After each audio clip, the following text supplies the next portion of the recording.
Salut les youtubeurs, en direct de la chambre du bungalow, l'acoustique est pas trop mal. On va parler aujourd'hui des commentaires YouTube. YouTube a sorti pas mal de nouveautés sur la gestion des commentaires, donc pour vous les créateurs. Pendant cet été, il y a toute une partie qui est déjà accessible à tout le monde, donc je vais vous guider là-dedans pour vous montrer un petit peu toutes ces nouveautés-là. Et puis il y a aussi des nouveautés qui sont en cours de test, et j'ai la chance de pouvoir les tester sur ma chaîne photo, et je vais vous faire mon retour aussi là-dessus. Allez, c'est parti! Donc pour accéder à ces nouvelles fonctionnalités, vous allez vous rendre dans la section commentaires de votre tableau de bord, dans le nouveau YouTube Studio évidemment. Encore une fois, l'ancien YouTube Studio, Studio classique, va disparaître cette année. Donc prenez l'habitude de vous servir du nouveau. Et en fait, vous aviez la possibilité déjà de filtrer les commentaires. Et maintenant, c'est surtout là où on a une énorme mise à jour qui permet en fait de filtrer avec plein de paramètres nouveaux. Alors, une chose qu'on pouvait faire auparavant, c'était filtrer par mot. Par exemple, là, on est sur le coin des youtubeurs, donc j'en sais rien, je vais essayer de chercher par exemple algorithme, ou algo juste. Hop, et ça me permettait de trouver tous les commentaires qui citent le mot algo quelque part, voilà, tous les commentaires qui parlent d'algorithme quelque part. Ça c'est quelque chose qui est déjà utile, vous pouvez aussi l'utiliser pour retrouver tous les commentaires d'une personne. Par exemple, je vois qu'il y a Cardex là ici en bas, hop, si je tape Cardex, je retrouve tous les endroits où Cardex a commenté. Donc si je me dis par exemple, tiens, Cardex, en fait, j'avais sûrement oublié de commenter, répondre à certains de ses commentaires, je vais retourner en arrière et tout répondre. Ça, c'était les anciens filtres. On peut toujours les utiliser, ça marche très bien. Maintenant, on a des nouveaux filtres qui sont globalement, il faut le dire, calqués sur ce que les extensions faisaient, donc les extensions TubeBuddy, vidIQ par exemple. Sauf qu'il y a des ajouts supplémentaires parce que là, c'est YouTube qui les implémente, et donc comme c'est YouTube qui les implémente, ils ont accès à beaucoup plus de données. Donc vous avez la possibilité de sélectionner des commentaires qui contiennent des questions. Ça c'est très utile, notamment pour les chaînes qui par exemple font des vidéos très qualitatives, où la plupart des commentaires sont « Ah merci, c'était cool, merci beaucoup, toujours du boulot de qualité ». En général, on n'a pas grand chose à répondre à ces commentaires-là, et donc quand on commence à avoir énormément de commentaires qu'on ne peut plus répondre à tout, parce que l'idéal c'est quand même de répondre à tous les commentaires, ça peut être bien de mettre ces commentaires-là de côté pour pouvoir se focaliser sur ceux qui posent une question. Donc voilà, ici, hop, point d'interrogation, c'est une question. Salut Sylvain, voilà ma question, donc il y a une question. Bonjour, j'ai une question plus ou moins intéressante. Bonjour, voici ma question, voici mes questions. Avec tout ça, c'est assez évident de pouvoir... Alors bon, là en plus, c'est sur la vidéo, posez vos questions à YouTube. Mais sinon, on va retrouver beaucoup ceux où on a des points d'interrogation. Voilà. Donc ça peut permettre de répondre beaucoup plus facilement aux personnes qui posent des questions et donc d'engager un petit peu la discussion. Autre intérêt et non des moindres, le statut d'abonnement à la chaîne. Vous pouvez décider de répondre que à des commentaires qui viennent d'abonnés.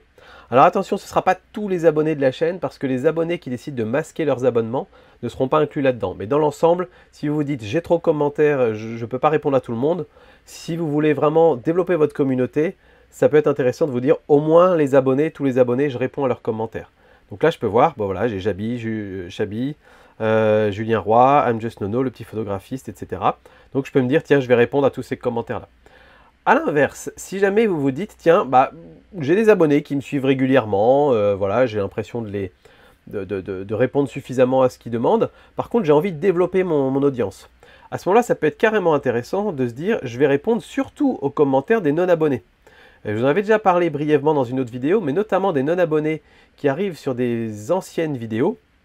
Typiquement, tiens, celle-là, Vie, Santé, Bien-être, qui arrive sur une de mes anciennes vidéos, 9 erreurs de débutant sur YouTube. Je me dis que cette personne est tombée dessus par hasard, elle a probablement vu que cette vidéo-là. Si je dis rien et si je ne réponds pas à son commentaire, il y a beaucoup de chances qu'elle parte vers d'autres horizons. Si je réponds à son commentaire et que je prends un petit peu de temps pour cette personne, elle va peut-être se dire « Ah c'est sympa », revenir sur la chaîne, ne serait-ce que pour répondre à mon commentaire, surtout si je lui pose une question. Et puis ensuite, elle allait peut-être voir une ou deux autres vidéos. Par exemple, si je lui réponds, elle dit je viens de débuter, je ne sais pas quoi faire ou par où commencer. Je peux très bien lui répondre en disant, pour commencer, j'ai cette playlist-là qui est vraiment faite pour ceux qui débutent sur YouTube et qui te permettra de comprendre A, B, C ou D. Et hop, la personne arrive, commence à lire les vidéos dans la playlist, commence à comprendre un petit peu comment marche le coin des youtubeurs et va peut-être se dire, c'est cool, je m'abonne. Donc ça peut être un moyen, entre guillemets manuellement, de convaincre des personnes d'aller regarder d'autres de vos vidéos et de gagner des abonnés. Donc ça peut être vraiment une très bonne option. Et je vous dis en particulier pour les anciennes vidéos, parce que par exemple, pour les toutes dernières vidéos, les personnes que je vois là sont pas abonnées, mais peut-être c'est les personnes qui mettent pas leurs abonnements publics mais sont abonnés, ou peut-être sont juste des personnes qui passent régulièrement de toute façon sur la chaîne. Voilà, par exemple, je vois Sonic Photographie, je sais que Yannick passe très très régulièrement sur la chaîne.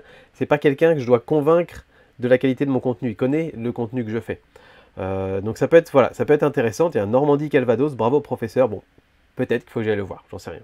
Prochaine possibilité de filtre, la question de la souscription à la chaîne. Alors là, ici, pour l'instant, j'en ai pas sur cette chaîne YouTube parce que j'ai pas encore accès aux membres. Mais sur la chaîne YouTube, mon petit réflexe, j'ai accès aux membres et je pourrais très bien dire, je vais répondre en priorité, en tout premier lieu, aux membres de la chaîne, ceux qui soutiennent la chaîne financièrement, qui donnent 5 € par mois. Je vais leur répondre à tous les coups, à tous leurs commentaires. Ça, c'est une très très bonne idée de le faire. Vous pouvez aussi sélectionner par nombre d'abonnés. Alors ça, c'est assez rigolo. Je peux très bien dire, par exemple, je vais essayer de regarder, tiens, toutes les personnes qui ont plus de 100 000 abonnés, qui mettent des commentaires sur ma chaîne. Hop, j'ai AstronoGeek, j'ai Randy Eldon, j'ai encore AstronoGeek, Officiel Spursco, Papinoon, là, je suis désolé, je ne sais pas lire, What the Fuck TV, enfin voilà, j'en ai quelques-unes des chaînes de plus de 100 000 abonnés qui me répondent, et je peux très bien me dire, bah tiens, ce serait intéressant de surtout pas les louper, parce qu'il peut y avoir des commentaires intéressants.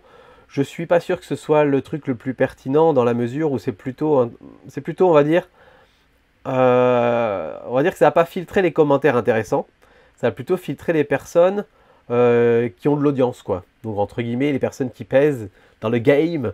Voilà, donc c'est pas forcément super pertinent de se dire j'ai priorisé et répondre d'abord à ceux qui ont beaucoup d'abonnés, parce que c'est pas forcément eux qui seront vos plus grands fans ou les gens qui vont le plus suivre votre chaîne. Donc voilà, mais c'est intéressant de savoir qu'on peut filtrer comme ça. Et puis ensuite, on a état de la réponse. Donc il y a les commentaires auxquels j'ai répondu. Donc ça peut être intéressant si vous régulièrement vous posez des questions et que vous voulez poursuivre la conversation. Voilà, on les a ici. Le plus intéressant étant les commentaires auxquels je n'ai pas répondu. Hop.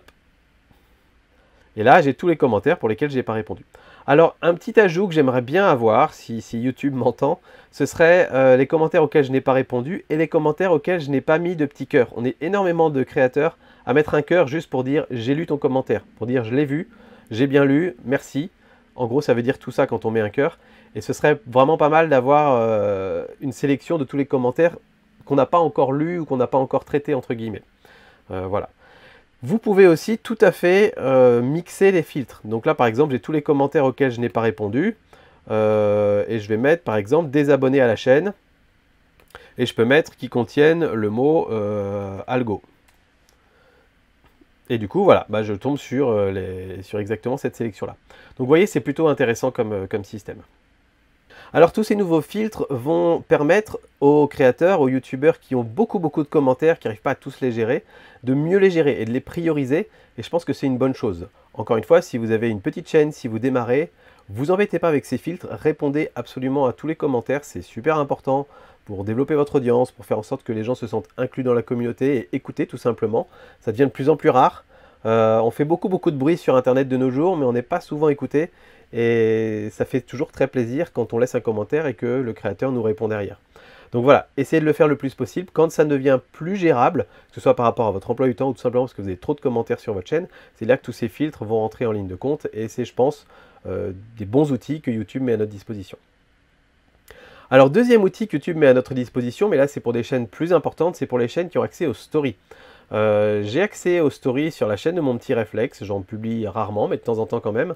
Et là, l'intérêt, c'est qu'on peut maintenant répondre à des commentaires d'une vidéo avec une story YouTube. Ce que je trouve super chouette. Ça paraît bête, mais on est des créateurs vidéo. On s'exprime beaucoup mieux à l'oral, en vidéo, que par écrit. Et donc, pour beaucoup d'entre nous, c'est un peu la corvée, entre guillemets, de répondre à tous les commentaires par écrit. Moi, je sais que quand je poste une vidéo sur mon petit réflexe, quand je dois répondre aux commentaires, si je le fais sur une vidéo, je cale 2 ou 3 heures pour répondre à tous les commentaires d'une vidéo. C'est très chronophage et c'est pas le truc que je préfère faire. Par contre, là, donc ça se passe que dans l'appli YouTube. Hein. Je vais dans l'appli YouTube, je sélectionne le commentaire et j'ai ici une petite caméra, j'appuie dessus et ça m'ouvre la fenêtre des stories avec le commentaire déjà prêt et je peux y répondre. Quelques inconvénients quand même aujourd'hui en tout cas, parce que c'est encore en version bêta, hein, tout le monde ne l'a pas, tous ceux qui ont des stories n'ont pas cette fonctionnalité-là. Les petits soucis, c'est par exemple qu'on ne peut pas cliquer sur le commentaire pour le lire en entier. J'ai beaucoup de longs commentaires, là on voit juste les 2-3 premières lignes. Donc ça force un petit peu le youtubeur à résumer la question. Or, on n'a que le temps de la story pour répondre, c'est-à-dire une douzaine de secondes, je crois, maximum. Donc c'est très très court. Alors c'est bien, ça nous force à faire des réponses concises, mais c'est très court s'il faut résumer la question en plus. On n'a pas aujourd'hui en tout cas de notification de la personne qui a laissé un commentaire pour lui dire le créateur machin truc a répondu à votre commentaire par une story. Allez voir les stories à tel endroit. Pour l'instant on n'a pas ça. Les stories, on ne peut pas encore les consulter sur ordinateur non plus. Donc sur mon petit réflexe, j'ai beaucoup de photographes qui sont sur ordinateur. Donc une grosse partie de mon audience qui regarde mes vidéos sur ordinateur et pas sur smartphone. Donc ils n'ont pas le lien direct vers les stories. Donc voilà, dans l'ensemble, je pense que ça ne va pas vous permettre de répondre à tous les commentaires, en tout cas pas encore. C'est d'ailleurs pas visible, hein. Si vous allez sur ma dernière vidéo de mon petit réflexe, vous allez voir les commentaires. Vous ne voyez pas ceux auxquels j'ai répondu en story. Donc ça pourrait être pas mal qu'il y ait des petits liens qui soient faits là-dessus. Donc voilà, ça ne va pas vous permettre de répondre à tous vos commentaires, ça ne va pas vous permettre de faire des messages individuels, on va dire, pour chaque personne. Mais s'il y a un commentaire intéressant, vous dites, tiens, ça c'est pertinent et ça peut intéresser du monde.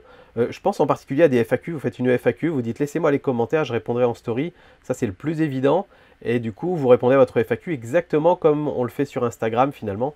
Et ça, c'est plutôt pas mal. Donc voilà, c'est cool et j'espère que ça va se déployer de plus en plus et qu'il y ait de plus en plus de créateurs qui auront accès à ces nouvelles fonctionnalités. En tout cas, ça bouge du côté des commentaires sur YouTube, ce qui est très bien, parce que les commentaires, c'est quand même le cœur de ce qui fait l'outil communautaire de YouTube. Donc je suis très très content que ça se développe. Voilà, j'espère que vous en aurez appris beaucoup. Si vous voulez apprendre comment générer plus de commentaires sur vos vidéos, on l'aborde dans le module 4 de la formation L'accélérateur pour les gens qui veulent développer leur chaîne YouTube.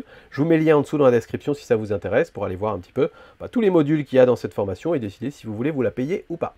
Moi je vous dis à très bientôt, je vous mets une autre vidéo juste là. Allez, ciao!